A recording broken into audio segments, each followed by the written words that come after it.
Subscribe and click on the bell icon to get the notification of latest videos by BKT Media Private Limited.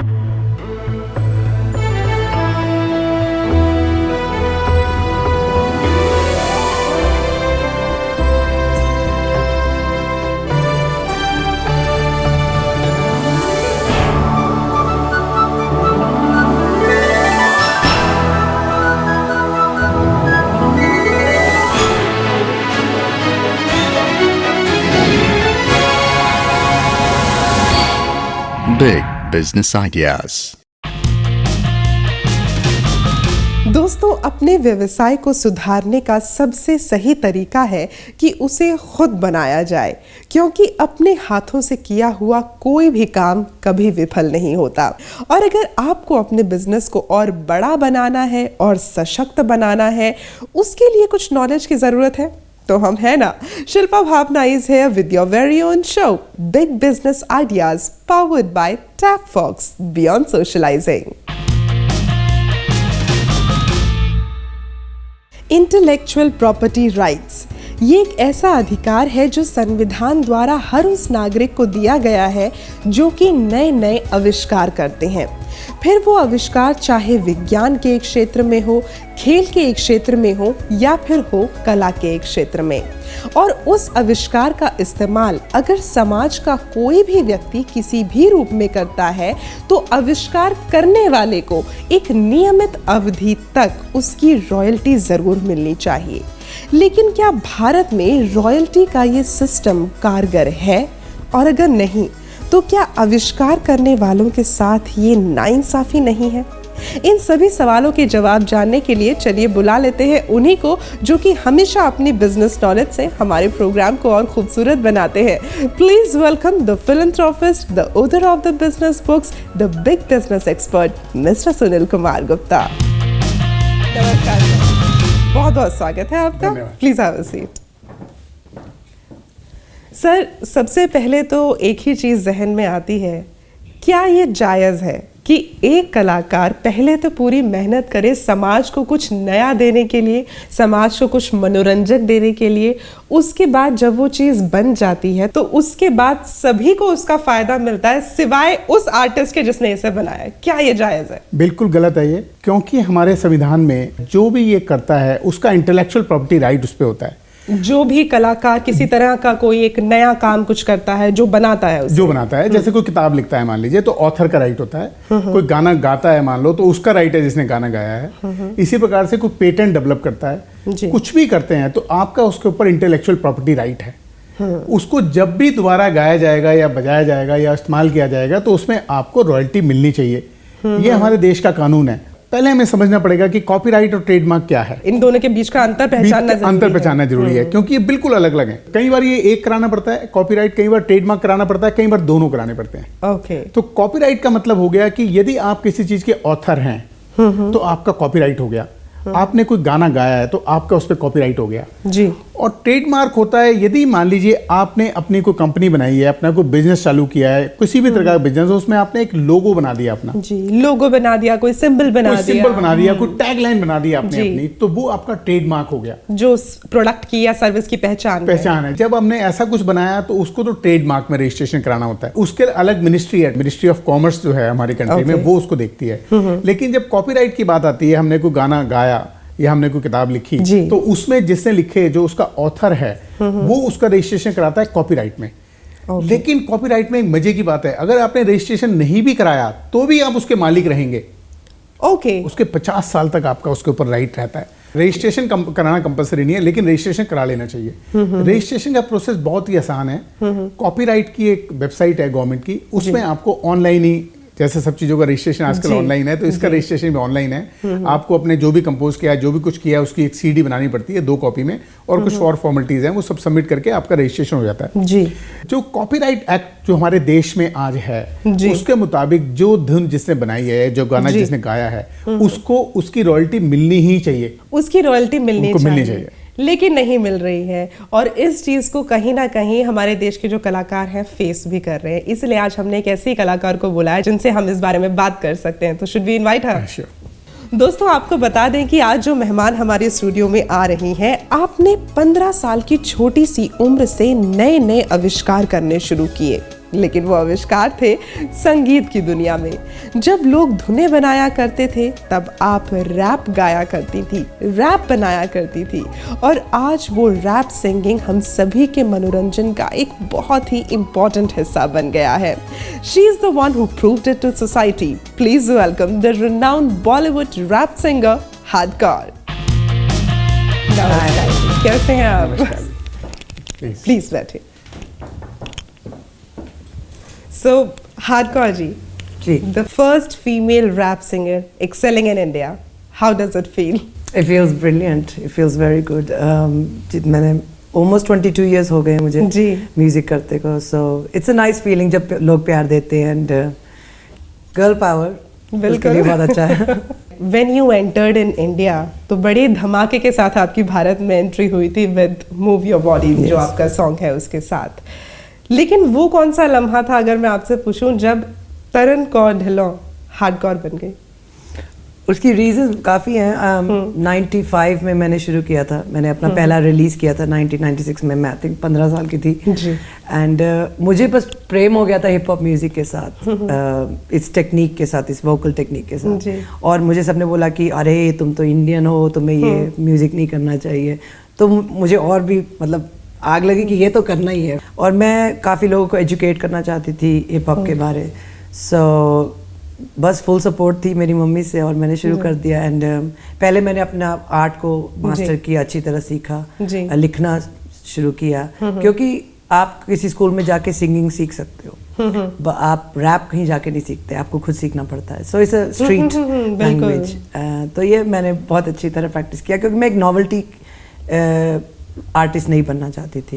You have to learn कि आप क्या कर रहे हो, तो आप लोगों को कैसे सिखा सकते हो। तो मैंने पूरी प्रैक्टिस की, एंड फिर मैंने इवेंचुअली सिंगल्स निकालने शुरू किए। फिर एक गाना आया गलासी जी, और गलासी इतना बड़ा हिट हो गया, मैंने सोचा भी नहीं था कि इतना बड़ा हिट होगा। सो फिर यूके से फिर वो इंडिया में हिट हो गया, और फिर मैं इंडिया इधर आई। मैं तो वैसे 2-3 शोज करने आई थी। गाना इतना हिट हो गया, उसके बाद एक और गाना आया, फिर एक और ऑफर आई, फिर एक और ऑफर आई, उसके बाद 9 years later, I'm here in front of you. But it's really great, I must tell you. लेकिन कुछ है जो हम आपके साथ बांटना चाहेंगे, आपके साथ भी। Please have a look. बहुत से वेल नोन एक्ट्रेस ये सब लाइफ इन डिस्ट्रेस जी रहे हैं।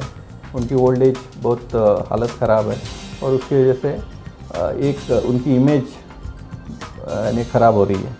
लोगों को तक ये संदेश जा रहा है कि सेलिब्रिटी अगर एक एज के बाद काम नहीं करता है तो ऐसे ही वो बेकार हो गया। जैसे जैसे आपके पास पैसा आना लगता है, आपका स्टैंडर्ड ऑफ लिविंग बढ़ते जाता है, और वो स्टैंडर्ड ऑफ लिविंग मेंटेन करने के लिए आपको एक रकम की ज़रूरत होती है। उनका एक स्पेसिफिक लाइफ एक स्पैन होता है कि वो वही स्पैन में चलता है उनका business, but then after a certain stage they have to think something different. उन्होंने अगर शुरू से फाइनेंशियल प्लानिंग प्रॉपर किया तो मेरे हिसाब से ये दिक्कत आएगी नहीं, जैसे अपन हम बात कर रहे हैं। और वो अगर उनका जो प्रोफेशनल नॉलेज है वो अगर वो बिज़नेस में डालते हैं तो डेफिनेटली वो अच्छा बिजनेस कर सकते हैं। उसके लिए प्रॉपर शुरू से ही उन्होंने प्लानिंग करनी चाहिए। सेलिब्रिटी को ये बहुत ज़रूरी है कि अगर वो पीक ऑफ करियर है तो फाइनेंशियल प्लान करें, प्रोफेशन प्लान करें अपना, और हो सके तो अपना बिजनेस कॉर्पोरेटाइज करें, जिससे ये हो सकता है कि उसे अकेले इंडिविजुअल एज ए इंडिविजुअल पूरे ज़िंदगी काम नहीं करना पड़े। सो यू अग्री कि इनसिक्योरिटी है और एक लाइफ स्पैन होता है, और आप लोगों को भी या हम लोगों को जो हमारी एक कलाकारी है उसको आगे जाके कॉर्पोरेटाइज करना बहुत ज़्यादा ज़रूरी है। You agree with that? या आई एग्री। आई मीन मैं कितनी देर तक स्टेज पे परफॉर्म करूँगी, eventually the body will give up. So उसके लिए आपको दूसरी चीज़ों में सेटिंग करनी बहुत ज़रूरी है। इतनी नॉलेज, इतनी एक्सपीरियंस जो है, आप जब कुछ बनते हो कितना टाइम लगता है। बिल्कुल। उस एक्सपीरियंस में आप किसी भी फील्ड में जा सकते हो। अब अगर मैं रैप करती हूँ, इसके बाद मैं अब म्यूज़िक डायरेक्टर बन गई हूँ, तो उसमें मुझे मतलब सुंदर लगने की ज़रूरत नहीं है, मुझे परफॉर्म करने की ज़रूरत नहीं है, मैं स्टूडियो में बैठ के अपना म्यूज़िक दे सकती हूँ। सर आप क्या कहेंगे? अभी यहाँ पर बात कर रहे थे हम लोग, तो कहा जा रहा था financial planning that is very important for every artist. आज हम लोग परफॉर्म कर रहे हैं, अभी आप पिछले अपने 9 साल के करियर पे अगर नज़र डालते हैं तो you feel very much excited, लेकिन अगर हम शायद आगे के 9 साल देखें तो डर लगता है। तो you agree with that financial planning? मैं बिल्कुल एग्री करता हूँ, बल्कि इसमें मैं कुछ ऐड भी करूंगा। फाइनेंशियल प्लानिंग 2 तरीके से करनी जरूरी है कि एक तो फाइनेंशियल प्लानिंग होती है कि जो आपके पास फंड्स हैं उनका कैसे डिप्लॉयमेंट किया जाए जिससे कि आपको रिटर्न ज्यादा आए। जी।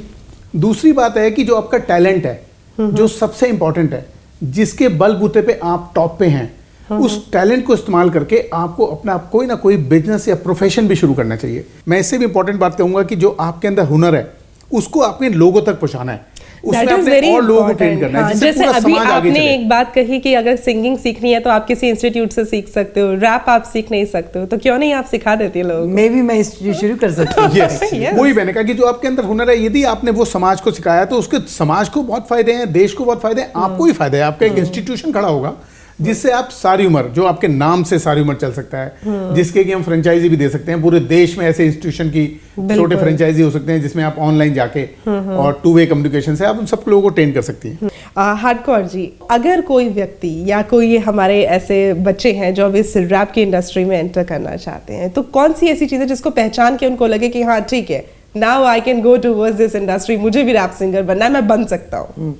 आई थिंक मेन थिंग ये है कि आपको आप रिसर्च कर सकते हैं। हमारे एक टाइम पे इंटरनेट नहीं होता था, अब आप सारी पढ़ाई इंटरनेट पे कर सकते हैं। एंड प्लस जैसे हमने कहा कि एवरीथिंग इज बीइंग मॉनिटर्ड। एक टाइम होता था कि रिकॉर्ड कंपनी कहती थी आपका सीडी नहीं बिका तो उसके पैसे ही नहीं है। अब यूट्यूब वगैरह चीज़ें, everything is monitored, everything is about numbers, तो कोई आपको मतलब बेवकूफ़ नहीं बना सकता। तो आप इंटरनेट पे भी जाके काफ़ी कुछ सीख सकते हैं। लेकिन मेरा ये सजेशन होगा कि पहले आप ये सीखो एटलीस्ट रैप कब शुरू हुआ था, कहाँ से शुरू हुआ, किस जगह पे शुरू हुआ, कितने आर्टिस्ट थे, who was the first male rapper, who was the first female rapper, उन्होंने कौन से एल्बम्स निकाले, उन गानों का नाम क्या है। सो हर एक चीज के बारे में आप रिसर्च कर सकते हैं। बाकी मेन थिंग होती है कि आप प्रैक्टिस करो, ओरिजिनलिटी निकालो, तो क्योंकि रैप में ओरिजिनल होना बहुत जरूरी है। You can't sound like anyone else. जी, तो ये बहुत इंपॉर्टेंट है। So on that note we are going to take a break, और ब्रेक के बाद आपसे फिर मिलेंगे और देखेंगे कि और क्या कुछ खास है इंटेलेक्चुअल प्रॉपर्टी राइट्स से रिलेटेड। Stay tuned. आज की डेट में PPL और IPS नाम की जो दोनों संस्थाएं हैं, अब ये नहीं है ये संस्था, लेकिन उसके बावजूद आप पैसा ले रहे हैं। हाँ, इस शो के अलावा मुझे कभी कोई ये नॉलेज देने वाला नहीं था। This show is actually clearing a lot of things. हाँ जी बेटा, आपकी मम्मी ने मुझे आपके पास रुकने के लिए बोला है। जब भी घर पे अकेले रहोगे, कोई भी आए दरवाजा बिल्कुल मत खोलना। हेलो मम्मा, क्या आपने आपकी सतर्कता बेटी के जीवन का वरदान है। खुद संभलें और अपनों को संभालें। Delhi police, Delhi police.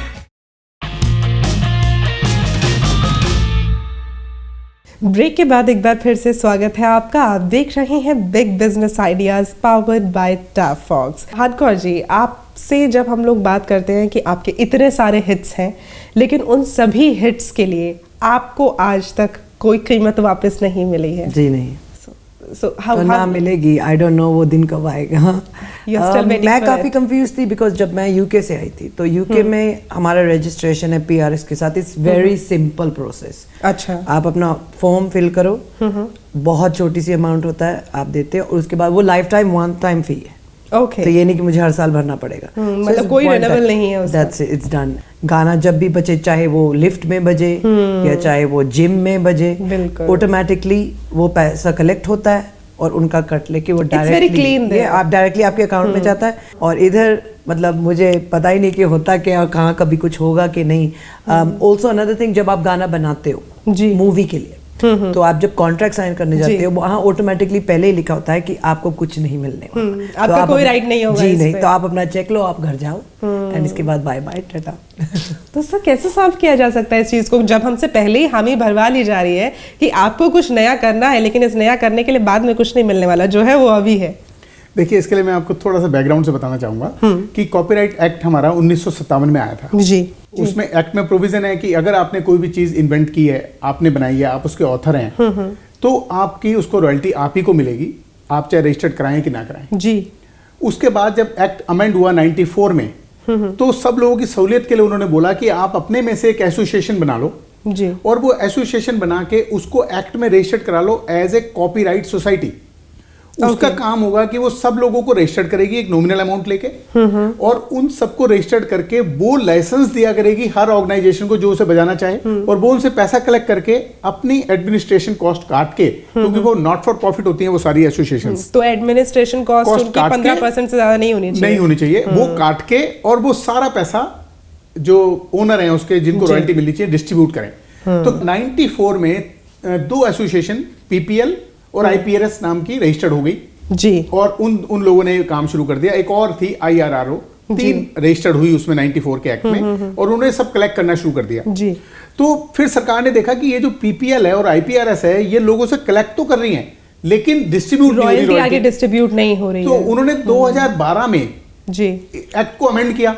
12 में अमेंडमेंट आते हुए उन्होंने बोला कि आज तक जितनी भी सोसाइटी रजिस्टर्ड थी इसमें जी, उन सब लोगों को या तो दोबारा रजिस्ट्रेशन कराना पड़ेगा इस एक्ट में जी, और नहीं तो वो सब खत्म हो जाएंगी। तो 2012 में पीपीएल और आईपीआरएस ने अप्लाई कर दिया जी रिन्यूअल के लिए, लेकिन इनका रिन्यूअल हुआ नहीं। लेकिन इन लोगों ने क्या किया, फिर उसे विड्रॉ कर लिया एप्लीकेशन को, क्योंकि एक इंक्वायरी गवर्नमेंट ने इनके ऊपर डाल दी थी कि भाई आपकी इंक्वायरी होगी पूरे जो भी आज तक आपने किया है उसके अगेंस्ट। ये हाईकोर्ट चले गए, बॉम्बे हाईकोर्ट चले गए, बॉम्बे हाईकोर्ट ने कहा कुछ नहीं, इंक्वायरी होगी आपके खिलाफ।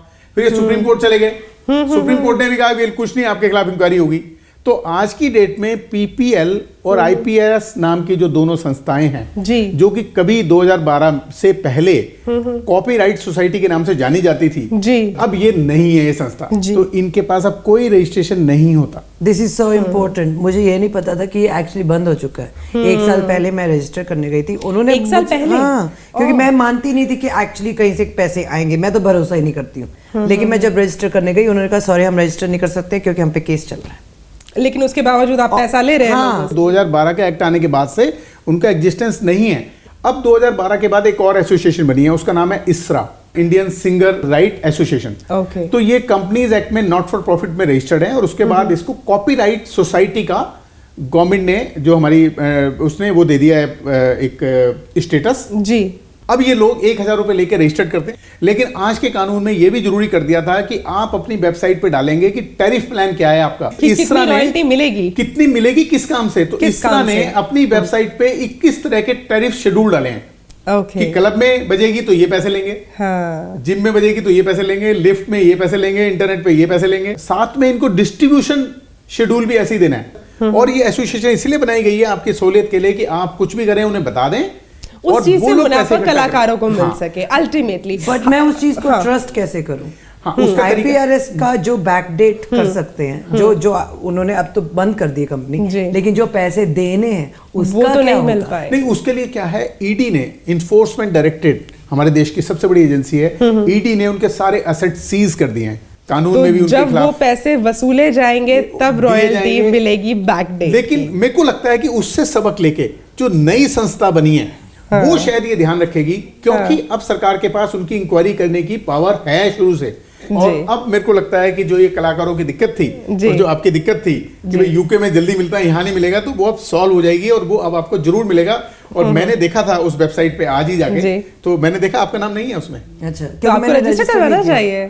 इस शो के अलावा मुझे कभी कोई ये नॉलेज देने वाला नहीं था, क्योंकि मैंने काफी लोगों को पूछा भी, जो एक्सपीरियंस लोग हैं इंडस्ट्री में, उनको भी क्लैरिटी नहीं है कि हो क्या रहा है। रॉयल्टी के बारे में बिल्कुल क्लैरिटी नहीं। आज पहली बार मुझे काफी चीजें क्लियर हो रही जो बाय लॉ मुझे पता नहीं, क्योंकि जब पूछते भी हैं हम तो किसके पास जाए। So this is so important, this show is actually clearing a lot of things. जी, हमारी कोशिश बिल्कुल यही रहती है, एंड आई होप लोगों को भी बहुत सारी क्लैरिटी मिल रही है जैसे कि आपको यहाँ पर मिल पाई है। आपसे शेयर करना चाहेंगे that we had been fortunate enough to host master Saroj Khan. उन्होंने कुछ कहा था, प्लीज। अभी क्या है, जितने भी कलाकार आ रहे हैं they are learned, they understand कि अभी हमें पैसा बचाना चाहिए क्योंकि एंड बहुत ख़राब है इसका। बिल्कुल ठीक बात है। If you talk about Bharat Bhushan, that's exactly what I'm talking about, कि उस टाइम उनको समझ नहीं थी। अब तो पढ़े लिखे आ रहे हैं, उन्हें मालूम है बिल्कुल ठीक कि ये इन्वेस्टमेंट है, ये जरूर करना जो अभी फ़ायदा लेना चाहिए। आप कैसे देखती हैं जब कोई नए आर्टिस्ट आते हैं आपके सामने, गाना गाना शुरू किया है, उनके लिए डिफ़िकल्ट होता है इस फैक्ट को एक्सेप्ट करना कि हमें स्टार्टिंग से ही कैमरे के आगे नहीं रहना, या हमारी आवाज़ सबके आगे पहले नहीं जा रही है, हमें दूसरों को भी साथ में मैनेज करना है? वो लोग एक्सेप्ट कर पाते हैं इस फैक्ट को? पहले उनका एक्चुअली थॉट प्रोसेस ही अलग होता है। लोग सोचते हैं कि ये ग्लैम लाइफ है, वो भूल जाते हैं कि ये बिजनेस है। मजे वाला पार्ट उस पार्ट तक होता है जब तक आप गाना लिख रहे हो और आप रिकॉर्डिंग कर रहे हो। जैसे ही वो हुआ, मजा खत्म, उसके बाद everything is business, it becomes corporate.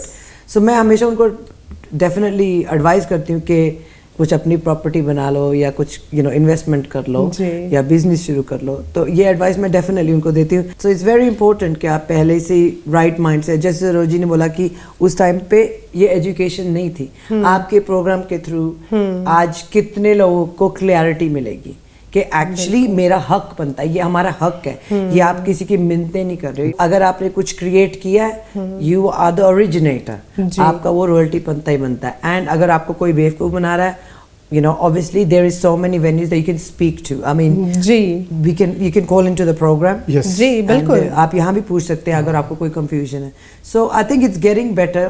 जो आजकल के आर्टिस्ट आ रहे हैं, they're definitely more clued up.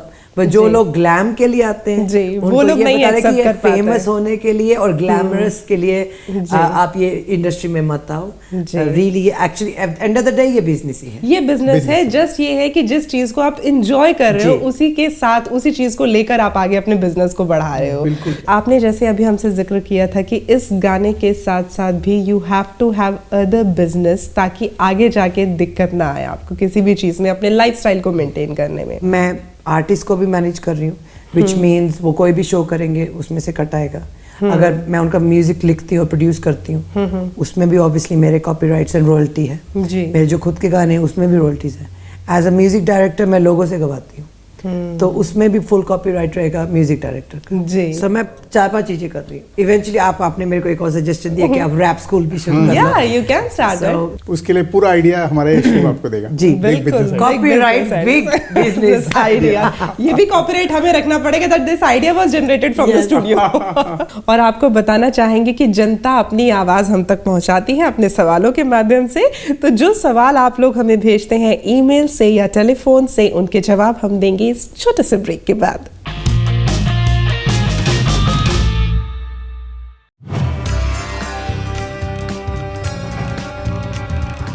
Bharat का विकास लाखों एमएसएमईज की कामयाब कहानियों से जुड़ा है, क्योंकि हर एमएसएमई के पास होता है बिजनेस करने का इनोवेटिव आइडिया।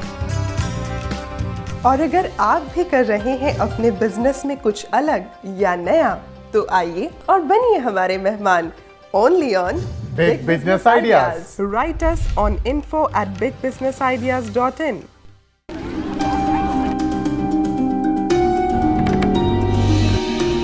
क्या नाम है बेटे आपका? कोयल। बेटे मैं आपके लिए चॉकलेट लाया हूँ, ये लो। मेरी मम्मी ने मना किया है किसी से कुछ नहीं लेना। बेटी के मासूम बचपन पर किसी की बुरी नजर ना पड़ने दें। आपकी सतर्कता बेटी के जीवन का वरदान है। खुद संभलें और अपनों को संभालें। Delhi police, Delhi police. और अब समय है आपके सवालों के जवाब देने का। सबसे पहला सवाल आया है हमारे पास रामपुर उत्तर प्रदेश से। जुबैर खान है। आप कहते हैं कि आप एक क्वालिफाइड आर्किटेक्ट हैं, रिसेंटली क्वालिफाइड आर्किटेक्ट। आप सर्विस प्रोवाइड करना चाहते हैं, क्या इन्हें सर्विस टैक्स का रजिस्ट्रेशन करवाना पड़ेगा? खान साहब को मुबारकबाद देना जाऊंगा आर्किटेक्ट बनने के लिए जी। और इनको सर्विस टैक्स में रजिस्ट्रेशन जरूर कराना पड़ेगा आगे अपना सर्विसेज देने के लिए। उत्तर प्रदेश से ही अंकित तिवारी जी हैं। आप एक लॉ कॉलेज खोलना चाहते हैं और ये जानना चाहते हैं कि उसके लिए रजिस्ट्रेशंस कहाँ करवाने पड़ेंगे? सबसे पहले यूपी से हैं, क्योंकि ये तो यूपी में जिस यूनिवर्सिटी से ये एफिलिएट कराएंगे उसके पास अप्लाई करना पड़ेगा, उनसे एनओसी लेना पड़ेगा जी। उसके बाद वो एनओसी के लिए स्टेट गवर्नमेंट को जाएगी फाइल, उससे अप्रूवल होने के बाद इनको बार काउंसिल के पास जाना पड़ेगा, क्योंकि ये लॉ का कोर्स करना चाहते हैं, बार काउंसिल से अप्रूवल लेनी पड़ेगी। और अब सवाल जो ऑडियो के माध्यम से हमारे पास आए हैं। Hello, this side Rupika Raina. I am calling from Delhi. That I have seen your episode and I have a query that I am a frequent user of online transactions. So what precaution I should take while making an online transaction? सबसे important है कि ये secured site जो होती हैं हमारी, उन site से ही सिर्फ ट्रांजैक्शन करें। दूसरी बात, ये अपने ऑनलाइन जितने भी ट्रांजैक्शन करती हैं क्रेडिट कार्ड के माध्यम से या इंटरनेट बैंकिंग के माध्यम से या डेबिट कार्ड के माध्यम से, उनके पासवर्ड फ्रिक्वेंटली चेंज करती रहें। हेलो सर, मैं दिलजीत शर्मा बोल रहा हूँ पंचकुला से। अगर हम कोई एक कंपनी फॉर्म करना चाहें तो उस केस में हमें क्या क्या फॉर्मेलिटीज मीट करनी पड़ती है और कितने दिन का टाइम इसमें लगता है और क्या इजी प्रोसीजर है? ईज ऑफ डूइंग बिजनेस के बाद अब कंपनी बनाने में कुल 1 दिन लगता है और इनको पहले नाम चूज कर लेना चाहिए वेबसाइट पे जाके। उसके बाद एक फॉर्म होता है, इसको बोलते हैं INC29। उसको भरेंगे तो इनकी 1 दिन में कंपनी बन सकती है। Hadkar ji, like before we enter to our special round, I would like to ask you, like when you look back today, आपको लगता है कि आपने अपनी लाइफ में, अपने सिंगिंग करियर में और अपने बिजनेस में एक अच्छा सामंजस्य आप बिठा पाए? When you look back, you find that? कोई भी बिजनेस होता है, कोई भी काम होता है, 1-2 साल के बाद सब उस पॉइंट पे आते हैं कि आप सोचते हो अब इसको आगे कैसे बढ़ाएं। और जो डिफिकल्टीज आती हैं उसके बाद इजी होता है क्विट करना, छोड़ना। बहुत आसान होता है, बहुत आसान, कोई भी काम हो। तो मैं ये डेफिनेटली प्राउड हूँ कि मैंने क्विट नहीं किया। इसमें डेफिनेटली मेरा रिस्पेक्ट जाएगा मेरी मम्मी को, क्योंकि वो ओरिजिनली वो ही हैं, उन्होंने मुझे सिखाया कि बिजनेस कैसे करते हैं एंड लाइफ करियर कैसे बनाते हैं पैरों पे। She used to run a beauty parlor. Yes, so वो मैंने 15 साल मम्मी की दुकान में काम किया, तो मुझे ये पता है कि स्टाफ को कैसे हैंडल करना है या बिजनेस आगे कैसे बढ़ाना, नए आइडियाज कैसे निकालने। तो don't quit, never ever quit. हर एक चीज़ में डिफिकल्टी होती है, कोई भी बिजनेस हो, कोई भी काम हो, वो हार्ड होता है, ज़रूर होता है। इजी होता तो सब कर लेते हैं। So definitely I would say if it is hard then you have to be hardcore. Yes, उसको हराने के लिए। So sir, before we enter to the special segment, आपका बिजनेस मंत्र आज के लिए? आज का बिजनेस मंत्र मैं देना चाहूँगा कि सक्सेस होने के लिए या कोई भी बिजनेस करने के लिए हमें ज़िंदगी को सिर्फ जीना नहीं है, बल्कि उसे सेलिब्रेट करना है। वाओ! तो अब हम लोग आ गए हैं उस सेगमेंट में जो कि है Shilpa Bhavna special. It's a rapid fire. So आपको बहुत जल्दी जल्दी जवाब देने हैं जो भी सवाल आपसे पूछे जाएंगे। And here we start. क्या ज़्यादा डिफिकल्ट है, गाना बनाना, उसे गाना, या रॉयल्टी पाना? रॉयल्टी पाना डेफिनेटली। दैट्स इजी, रॉयल्टी पाना। हर आर्टिस्ट को बिजनेस करना चाहिए, यस और no?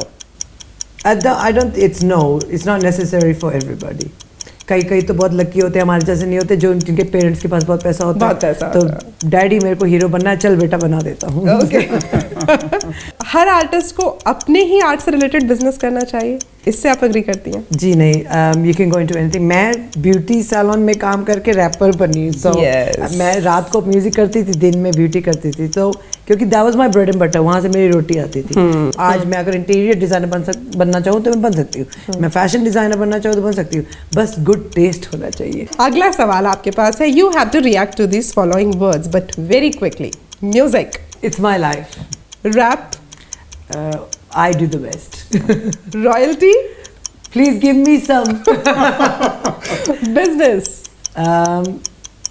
It's not just for men, it's also for women. Very nice. आपने बहुत अच्छे से खेला है हमारे साथ ये गेम। हमारे पास आपके लिए एक तोहफा भी है, लेकिन वो तोहफा आपको ऐसे नहीं मिलेगा। ऐसे नहीं मिलेगा। I'll just sing one of my songs. Yeah, please. So move your body, baby, move your body, baby, move your body, baby.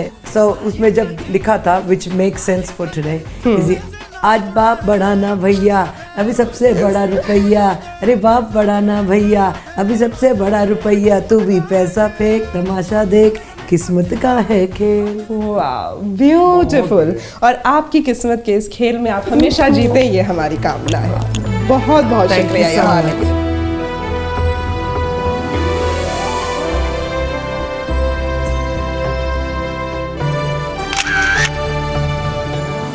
तो दोस्तों, ये तो जाहिर है कि जिस दिन हम अपनी सोच को बड़ा कर लेंगे, उस दिन बड़े बड़े लोग हमारे बारे में सोचना शुरू हो जाएंगे। तो अपनी सोच को जरूर बुलंद कीजिए और उसके साथ ही अपने व्यवसाय को हमेशा आगे बढ़ाइए, क्योंकि सोच ही है जो व्यवसाय के बीज को एक बड़ा फलदार वृक्ष बनाती है। आज के लिए शिल्पा भावना को दीजिए इजाजत, अगली बार फिर होगी आपसे मुलाकात। Thank you so much. जय हिंद। Big business ideas.